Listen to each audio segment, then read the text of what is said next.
ಇದ್ರೆ ಅದು ಒಂದು ಅಕ್ಷಯ ಪಾತ್ರೆ. ನಾವು ಬೇರೆಯವರನ್ನ ಗೌರವಿಸಬೇಕು.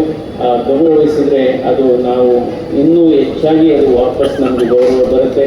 ಸೊ ಮತ್ತೊಮ್ಮೆ ಈ ಉತ್ತರ ಕರ್ನಾಟಕದ ಬಸವ ಸಮಿತಿಯ ಈ ಕಾರ್ಯಕ್ರಮ ಚೆನ್ನಾಗಿ ನಡೀಲಿ. ಇದರಿಂದ ನಮ್ಮ ಮಕ್ಕಳಿಗೆ ಮತ್ತು ದೊಡ್ಡವರಿಗೆ ಇಬ್ಬರಿಗೂ ಮನಸ್ಸು ಪರಿವರ್ತನೆ ಆಗಿ ಒಂದು ಸಮಾಜದ ಶುದ್ಧೀಕರಣ ಆಗಿ ಈ ಸಮಾಜ, ಏಕೆಂದರೆ ನಾವು ಸಮಾಜ ಶುದ್ಧೀಕರಣ ಆದರೆ ದೇಶ ಶುದ್ಧೀಕರಣ ಆಗುತ್ತೆ. ಭಾರತ ದೇಶ ಆರ್ಥಿಕವಾಗಿ ಈಗ 4ನೇ ದೊಡ್ಡ ಆರ್ಥಿಕ ಶಕ್ತಿಯಾಗಿ ಬೆಳೆದಿದೆ. ಎಲ್ಲ ಮಕ್ಕಳಿಗೆಲ್ಲ ಭವಿಷ್ಯ ಇದೆ. ಬಹಳ ಮುಖ್ಯವಾದುದು ಕೆಲಸ ಮಾಡಬೇಕು. ಯಾಕೆಂದರೆ ಈ ಪ್ರಪಂಚದಲ್ಲಿ ನಮ್ಮ ಕಣ್ಣೀರಿಗೆ ಮತ್ತು ಮೈ ಬೆವರಿಗೆ, ನಮ್ಮ ಕಣ್ಣೀರಿಗೆ ಮತ್ತು ರೈತರ ಬೆವರಿಗೆ ಬಹಳ ಬೆಲೆ ಇದೆ.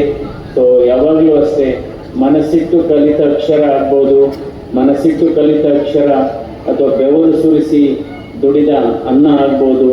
3ನೇದು ನಾವು ಭಕ್ತಿಯಿಂದ ಮಾಡಿದ ಪೂಜೆ ಎಂದೂ ವ್ಯರ್ಥ ಆಗೋದಿಲ್ಲ. ಎಲ್ಲರಿಗೂ ನನ್ನ ನಮಸ್ಕಾರಗಳು. ತುಂಬ ಧನ್ಯವಾದಗಳು ಸರ್. ತಮ್ಮ ಹೃದಯದಿಂದ ಬಂದ ಮಾತುಗಳನ್ನು ಎಲ್ಲರ ಹೃದಯ ತಟ್ಟಿದೆ ಅಂತ ಹೇಳುತ್ತಾ, ಬಸವಣ್ಣನವರು ಮುಖ್ಯವಾಗಿ ಕಾಯಕ, ಭಕ್ತಿ, ದಾಸೋಹ ಮತ್ತು ದೇವರು ಹಾಗೂ ಒಟ್ಟುವರೆ ಸಮಾಜದ ಕಲ್ಯಾಣದ ಬಗ್ಗೆ ಹೇಳಿದ್ದಾರೆ. ನಾವೆಲ್ಲ ಓದಿದ್ದೀವಿ, ಅರ್ಥ ಮಾಡ್ಕೊಂಡಿದ್ದೀವಿ. ಇವತ್ತು ಈ ವೇದಿಕೆಯ ಮೇಲೆ ಡಾಕ್ಟರ್ ಮಂಜುನಾಥ್ ಸರ್ ಅವರ ರೂಪದಲ್ಲಿ ನಾವು ಅದನ್ನೆಲ್ಲ ನೋಡ್ತಾ ಇದ್ದೀವಿ.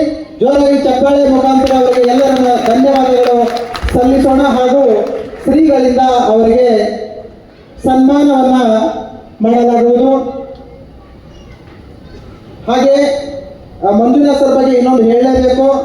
ಐದಕ್ಕಿ ಮಾರಯ್ಯ ಅಂತ ಹೇಳಿ ಒಬ್ಬ ಶರಣ, ಐದಕ್ಕಿ ಲಕ್ಕಮ್ಮ ಮಾರಯ್ಯ ಅಂತ ಶ್ರೇಷ್ಠ ದಂಪತಿಗಳು, ಶರಣ ದಂಪತಿಗಳು, ಅವರು ಇವರಿಗೋಸ್ಕರನೇ ಒಂದು ವಚನ ಬರೆದಿದ್ದಾರೆ ಅನಿಸ್ತಾ ಇದೆ. ಅದು ಕಾಯಕದಲ್ಲಿ ನಿರತನಾದರೆ ಗುರುದರ್ಶನವಾದರೂ ಮರೆಯಬೇಕು, ಲಿಂಗ ಪೂಜೆಯಾದರೂ ಮರೆಯಬೇಕು, ಜಂಗಮ ಮುಂದೆ ನಿಂದಿದ್ದರೂ ಹಂಗು ಹರಿಯಬೇಕು, ಕಾಯಕವೇ ಕೈಲಾಸವಾದ ಕಾರಣ ಅಮರೇಶ್ವರ ಲಿಂಗವಾಯಿತುಗಳು ಕಾಯಕದೊಳಗೆ. ಐದಕ್ಕಿ ಲಕ್ಕಮ್ಮ ಮಾರಯ್ಯನವರ ವಚನ, ಕಾಯಕವೇ ಕೈಲಾಸ. ಅಕ್ಷರಶಃ ಪಾಲಿಸಿದವರು ಶ್ರೀ ಮಂಜುನಾಥ್ ಸರ್ ಅವರು. ಅವರೊಬ್ಬ ಕರ್ಮಯೋಗಿ, ಕಾಯಕ